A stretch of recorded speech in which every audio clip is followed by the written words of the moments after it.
एक doctor couple की जिंदगी खुशी से बीत रही थी। न पैसों की कमी थी और ना ही किसी और चीज की। फिर कैसे इनकी जिंदगी तबाह हुई और किसने की? आइए सब कुछ बताते हैं इस केस फाइल में।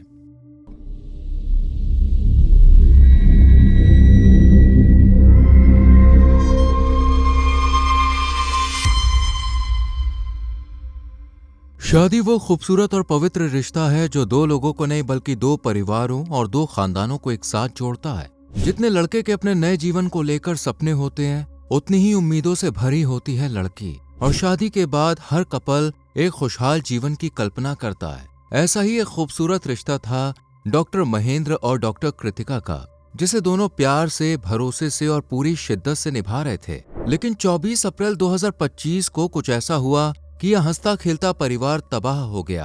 दरअसल कृतिका और महेंद्र दोनों बेंगलुरु के व्हाइट फील्ड के मुनेन कोलाल इलाके में रह रहे थे। 24 अप्रैल की सुबह कृतिका की हालत बहुत ज्यादा खराब होने लगी। उसे इतनी ज्यादा कमजोरी महसूस हो रही थी कि वो बेड से उठकर चल भी नहीं पा रही थी। ना तो कृतिका का शरीर मूव हो रहा था और ना ही वो अपनी तकलीफ मुंह जुबानी बता पा रही थी। वो बस बेसुध बदहवास हालत में बिस्तर पर पड़ी हुई थी। ये देखकर महेंद्र के होशो हवास उड़ गए, क्योंकि उसे समझ में नहीं आ रहा था कि आखिर उसकी पत्नी को अचानक ये क्या हुआ है। हालांकि वो भी एक डॉक्टर था, लेकिन अपनी पत्नी की बिगड़ती हुई हालत देखकर वो बुरी तरह से घबरा जाता है और तुरंत अपने ससुराल वालों को फोन करके पूरी बात बताता है। अपनी बेटी की हालत के बारे में सुनकर परिवार जल्द ही वहां आने का आश्वासन देता है, लेकिन उनके आने तक महेंद्र हाथ पर हाथ रखकर नहीं बैठ सकता था। इसलिए खुद ही कृतिका को लेकर हॉस्पिटल की तरफ निकल पड़ता है और कावेरी हॉस्पिटल में पहुंचकर तुरंत डॉक्टर से उसे चेक करने को कहता है। इतने में वहां महेंद्र के बताने पर कृतिका की फैमिली भी आ जाती है और जब डॉक्टर कृतिका को एग्जामिन करते हैं तो ये डिक्लेयर कर देते हैं कि कृतिका अब नहीं रही, क्योंकि ना तो कृतिका की सांसें चल रही थी और ना ही उसके शरीर में कोई जान बाकी थी। डॉक्टरों का ये जवाब सुनकर पूरा परिवार सन्न रह जाता है। उन्हें समझ में नहीं आता कि आखिर कैसे कृतिका उन्हें इतनी जल्दी छोड़कर जा सकती है, क्योंकि ना तो उसे कोई गंभीर बीमारी थी और ना ही वो डिप्रेशन में थी जिसके चलते वो अपनी जान ले। तो फिर ये सब कैसे हुआ और किसने किया? इधर कृतिका का पति महेंद्र भी बिलक बिलक के रो रहा था। शादी को अभी 1 साल भी नहीं गुजरा था कि उससे पहले ही कृतिका उसे छोड़कर चली गई थी। केस की गंभीरता को देखते हुए पुलिस को इस बारे में इन्फॉर्म कर दिया जाता है और पुलिस टीम के साथ यहाँ पे आ जाती है। एक तरफ जहाँ कृतिका का परिवार सदमे में था, तो वहीं दूसरी तरफ ससुराल वाले भी गमजदा थे और महेंद्र का तो रो रो के बुरा हाल हो गया था। ऐसे में पुलिस किसी से पूछताछ करना सही नहीं समझती और आगे बढ़ने के लिए पोस्टमार्टम रिपोर्ट के आने का इंतजार करती है। लेकिन महेंद्र पोस्टमार्टम कराने से साफ इनकार कर देता है, क्योंकि वो नहीं चाहता था कि आखिरी वक्त में कृतिका के शरीर को शत-विशक्त किया जाए। इसलिए वो जिद पर अड़ जाता है कि पोस्टमार्टम नहीं होगा।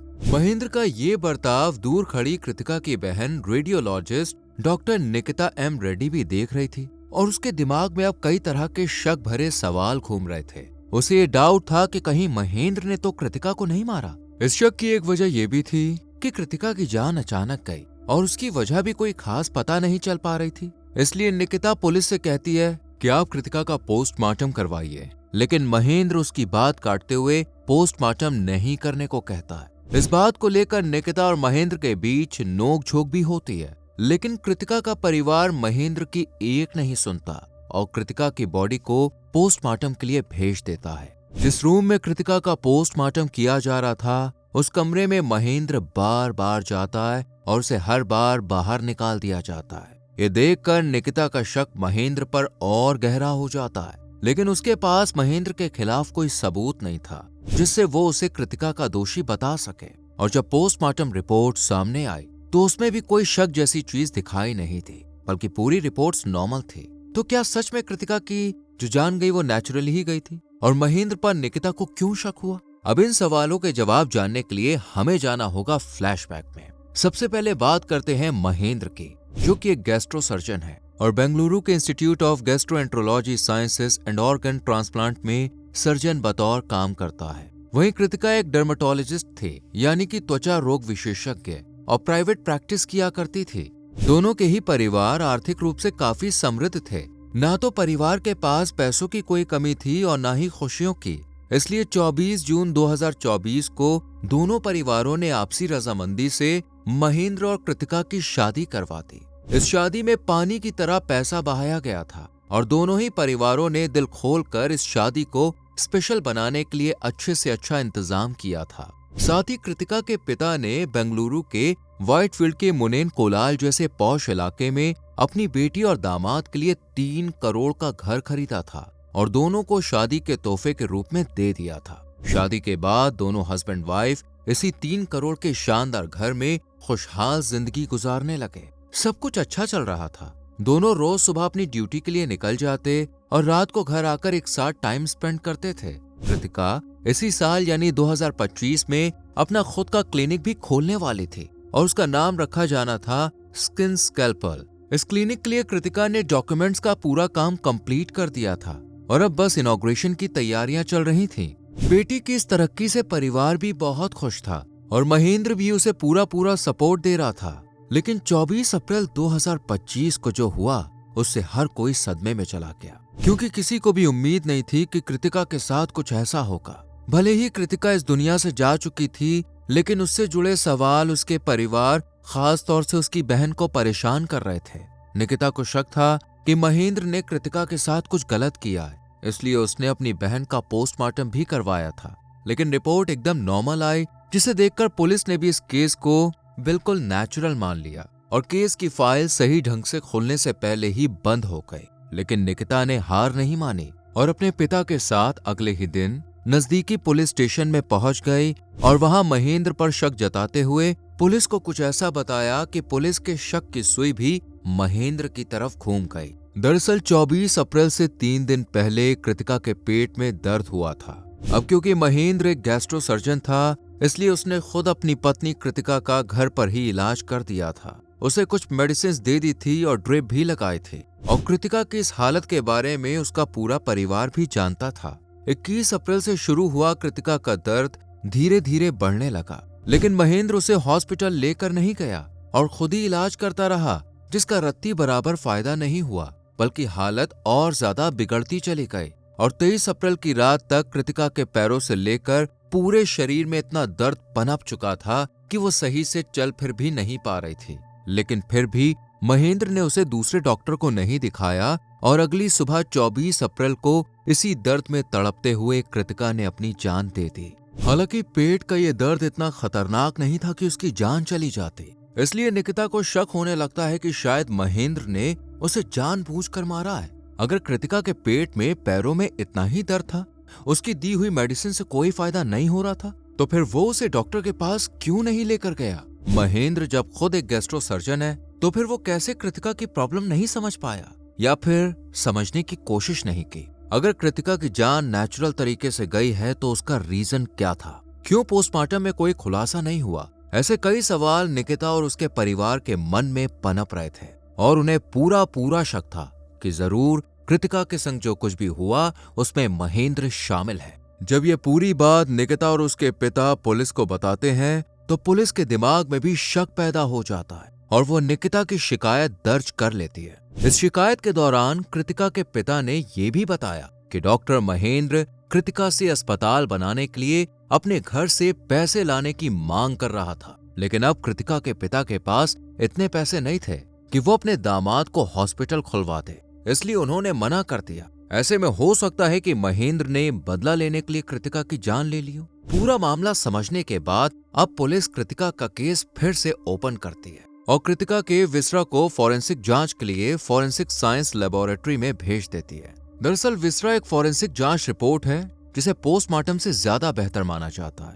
इसमें शरीर के अंदरूनी अंगों जैसे लिवर, किडनी, इंटेस्टाइन के नमूनों को टेस्ट किया जाता है और इस जांच से यह पता लगाया जा सकता है कि क्या शरीर में जहर, कोई घातक पदार्थ या किसी चीज का ओवरडोज था या फिर जान जाने का रीजन कुछ और ही था। सच्चाई जानने के लिए कृतिका की भी विसरा जांच कराई जाती है। विसरा रिपोर्ट को आने में कम से कम 1 महीने का समय लगता है और अगर मामला ऐसा हो जिसमें शक से ज्यादा लीगल फॉर्मेलिटी हो तो फिर विसरा रिपोर्ट आने में और ज्यादा समय लग जाता है। और यही कृतिका के साथ भी हुआ। एक तरफ जहां डॉक्टर रिपोर्ट तैयार कर रहे थे तो वहीं पुलिस महेंद्र के बारे में छानबीन कर रही थी और जैसे जैसे जांच का दायरा बढ़ा वैसे वैसे महेंद्र का असली चेहरा सामने आता चला गया। पुलिस को पता चला कि महेंद्र और उसकी फैमिली का रिकॉर्ड बहुत खराब है। महेंद्र के साथ साथ उसके भाई पर भी फ्रॉड का, जालसाजी का और धमकाने का आरोप दर्ज हो चुका है। जिस व्यक्ति ने महेंद्र के खिलाफ रिपोर्ट दर्ज करवाई थी, उसी के साथ महेंद्र ने न सिर्फ मारपीट की थी बल्कि उसे धमकाया भी था। इस इन्वेस्टिगेशन के दौरान पुलिस को ये जानकारी भी मिली कि महेंद्र का शादी से पहले किसी और लड़की के साथ रिलेशनशिप रहा है, और सिर्फ शादी से पहले ही नहीं बल्कि शादी के बाद भी उसने इस रिलेशनशिप को जारी रखा था, क्योंकि वो अपनी गर्लफ्रेंड के लिए हद से ज्यादा दीवाना था। ये सब जानने के बाद पुलिस को लगता है कि शायद महेंद्र ने लव अफेयर की वजह से कृतिका को रास्ते से हटाया होगा, लेकिन इस बेबुनियाद थ्योरी के दम पर महेंद्र को अरेस्ट नहीं किया जा सकता था। और फिर पुलिस के पास कोई भी सबूत नहीं था जिससे ये कंफर्म हो सके कि सच में महेंद्र का किसी लड़की के साथ कोई अफेयर था। इसी सिलसिले में पुलिस कृतिका के घर वालों से बात करती है, और जब उन्हें लव अफेयर के बारे में बताती है तो वो भी हैरान रह जाते हैं, क्योंकि उन्हें इस बारे में महेंद्र या उसके परिवार ने कुछ भी नहीं बताया था, और ना ही वो महेंद्र के क्रिमिनल रिकॉर्ड के बारे में जानते थे। यानी इस रिश्ते की नींव झूठ और धोखे पर रखी गई थी, और अंत में कृतिका को मारकर यह पूरा खेल खत्म कर दिया गया। इसी जांच पड़ताल में 6 महीने बीत जाते हैं और अक्टूबर के महीने में कृतिका की विसरा रिपोर्ट आती है, जिसमें यह साफ शब्दों में लिखा हुआ था कि मरने से पहले कृतिका के शरीर में प्रोपोफोल की मात्रा ज्यादा थी। दरअसल ये एक एनेस्थेटिक दवाई है जो एनेस्थीसिया जैसा काम करती है, जिसकी मदद से इंसान को बेहोश रखा जाता है। यही दवाई कृतिका को 3 दिन तक लगातार दी गई थी, वो भी हाई क्वांटिटी में, जिसे कृतिका बर्दाश्त नहीं कर पाई, और चौथे दिन यानी 24 अप्रैल को उसकी जान चली गई। हाई क्वांटिटी की वजह से कृतिका की हार्ट रेट बहुत ज्यादा बढ़ गई थी, बीपी भी बढ़ा हुआ था और शरीर में कमजोरी हद से ज्यादा आ गई थी। ये सब जानने के बाद परिवार के साथ पुलिस भी दंग रह गई, और अब सबका शक यकीन में बदल गया कि महेंद्र ने ही कृतिका को मारा है, क्योंकि वही उसका इलाज कर रहा था और उसने ही उसे प्रोपोफोल दिया था। सबूत मिलने के बाद पुलिस भी कोई लापरवाही नहीं करती और 14 अक्टूबर 2025 को महेंद्र को गिरफ्तार कर लेती है। शुरुआत में तो महेंद्र खुद को बेकसूर बताता है, पुलिस के हर इल्जाम को गलत साबित करता है। ये देखकर पुलिस भी समझ जाती है कि महेंद्र इतनी आसानी से मुंह नहीं खोलेगा, इसलिए अब पुलिस अपना सख्त रूप इख्तियार करती है, और जब महेंद्र के साथ सख्ती से पेश आती है तो वो कबूल करता है कि हाँ, उसी ने कृतिका को मारा है। और मारने का तरीका सुनकर आप भी हैरान रह जाएंगे। दरअसल 21 अप्रैल 2025 को कृतिका के पेट में हल्का हल्का सा दर्द उठने लगता है, और वो इस दर्द के बारे में अपने पति को भी बताती है। अब क्योंकि महेंद्र तो गैस्ट्रो सर्जन था, इसलिए वो इस बात का फायदा उठाता है और उसे डराते हुए कहता है कि हो सकता है कि तुम्हारे पेट में कोई सीवियर प्रॉब्लम हो, इसलिए मैं ही तुम्हारा इलाज कर देता हूँ। हर पत्नी की तरह कृतिका भी महेंद्र पर भरोसा करती थी, इसलिए वो उससे इलाज कराने के लिए तैयार हो जाती है, और महेंद्र उसे लेटाकर उसको चेक करने लगता है और फिर उसे ड्रिप लगा देता है। इस वक्त तक कृतिका की हालत नॉर्मल थी, इसलिए महेंद्र कुछ टाइम उसे परिवार के साथ बिताने को कहता है, क्योंकि उसे अपने क्लिनिक जाना था। ऐसे में कृतिका का ध्यान रखने वाला घर पर कोई नहीं था, इसलिए वो कृतिका को उसके घर पर छोड़ देता है और खुद अपने हॉस्पिटल के लिए रवाना हो जाता है। इसी शाम कृतिका महेंद्र को कॉल करके उससे पूछती है कि क्या मैं ये कैनुला निकाल दूं, क्योंकि इसकी वजह से मैं बहुत ही अनकंफर्टेबल महसूस कर रही हूँ। ये सुनकर महेंद्र कैनुला निकालने से साफ इनकार कर देता है और उसे समझाता है कि अगर बीमारी को जड़ से खत्म करना है तो इसे आज रात लगा रहने दो।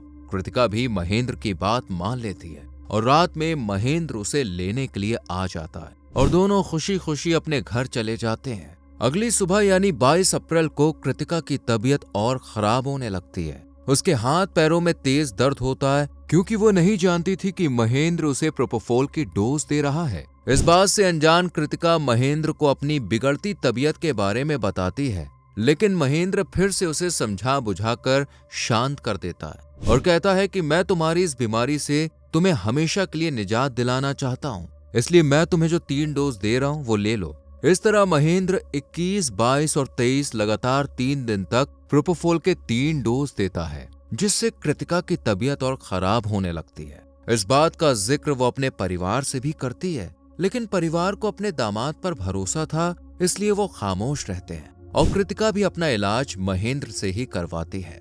महेंद्र अब क्योंकि गैस्ट्रो सर्जन था, इसलिए वो प्रोपोफाइल की डोज चुपके से हॉस्पिटल से उठा लाया था और रोजाना कृतिका को दे रहा था, जिसका अंजाम ये हुआ कि चौथे दिन कृतिका ने अपनी जान गंवा दी और शादी के महज 11 महीने बाद ये रिश्ता तितर बितर हो गया, जिसका जिम्मेदार था सिर्फ और सिर्फ महेंद्र। लेकिन एक सवाल ये उठता है कि आखिर महेंद्र ने कृतिका को मारा ही क्यों? तो इसकी कई थ्योरीज सामने आई, जिनमें पहली है लव अफेयर। जी हाँ, कहा जा रहा है कि महेंद्र दूसरी लड़की को पसंद करता था और शादी के बाद भी उसने अपनी गर्लफ्रेंड से बातचीत जारी रखी। वो चाहता था कि वो उसके साथ ही जिंदगी गुजारे, इसलिए उसने शादी के 11 महीने बाद ही कृतिका को मार दिया। जबकि दूसरी थ्योरी है कृतिका की बिगड़ती तबीयत। दरअसल ऐसा बताया गया है कि कृतिका की कंडीशन शादी से पहले से ही खराब थी। अक्सर उसे पेट में दर्द होता रहता था, बीपी हाई रहता था, यानी वो ज्यादातर समय बीमारी रहती थी और यही बात महेंद्र को नागवार गुजर रही थी। उसका मानना था कि उसे एक बीमार लड़की के साथ शादी के बंधन में धोखे से बांधा गया, जो उस पर अब बोझ है, इसलिए उसने कृतिका को मार दिया। जबकि बाकी थ्योरीज में पैसों और दहेज का लालच भी बताया गया है। हालांकि असली वजह क्या है यह अभी तक क्लियर नहीं, लेकिन फिलहाल महेंद्र पुलिस की गिरफ्त में है और पूछताछ जारी है, जिससे सही कारण पता चल सके। वैसे आपको क्या लगता है, महेंद्र को क्या सजा मिलनी चाहिए? अपनी राय कमेंट सेक्शन में जरूर दें। वीडियो को लाइक और शेयर करके चैनल को सब्सक्राइब करें और बेल आइकॉन प्रेस करें, जिससे आने वाली वीडियोस मिस ना हो।